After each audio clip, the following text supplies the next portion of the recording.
এখন আমরা রয়েছি সুখদেবপুর বর্ডারে, মানে আমাদের গ্রামে। সকাল করে হঠাৎ করে খবর পাচ্ছি আবার বাংলাদেশিরা ওখানে জড়ো হয়েছে। কী কারণে জড়ো হয়েছে তো সবাই কিছু কিছু লোক আতঙ্কিত হয়ে আবার আমরা সেই স্পটে এসেছি, যেহেতু বাড়ির খুব কাছে। এসে দেখছি প্রচুর বাংলাদেশি লোক। তো খবর নিয়ে দেখলাম যে বাংলাদেশিরা মানে পুশিন নিয়ে ওরা বলছে, বিরোধিতা করছে যে ওদের দেশের নাগরিক যারা অবৈধভাবে আমাদের দেশে এসেছিল, বিগত 5 বছর 10 বছর এখানে অবৈধভাবে বসবাস করার পর যখন সরকার পরিবর্তন হয়েছে এখানে, মুখ্যমন্ত্রী বলেছে বাংলাদেশিদেরকে আমরা একটাকেও রাখবো না, প্রত্যেকটাকেই বাংলাদেশে পাঠাবো। তো বিভিন্ন সীমান্ত দিয়ে ওদেরকে বাংলাদেশে পাঠানোর একটা পরিস্থিতি চলছে বা চলছে।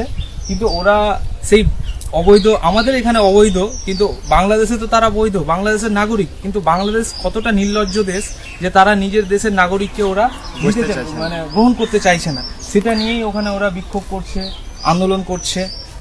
আর এই সেই স্পট, আমি আবার সরকারকে মনে পড়াতে চাই যে এই সেই জায়গা যেটা দিয়ে ওরা এতদিন অবৈধভাবে প্রবেশ করে এই দেশে এসেছিল।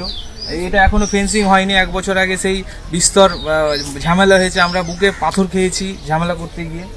তো এখানে পুশিনের ওরা বিরোধিতা করছে।